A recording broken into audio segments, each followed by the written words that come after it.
Alam mo ba na ang mabubuting tao ay maaari ding mauwi sa impyerno?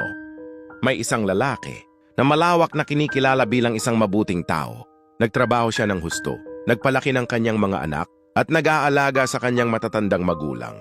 Sa tuwing nagkakaproblema ang isang kapitbahay, lagi siyang sabik na tumulong. Hindi kailanman nagnanakaw o nananakit ng sinuman.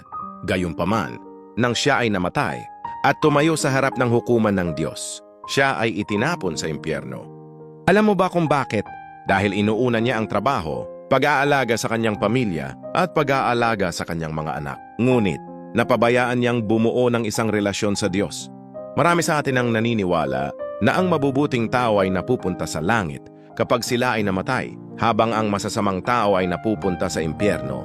Ang sabi ni Jesus, "Ako ang daan, at ang katotohanan, at ang buhay.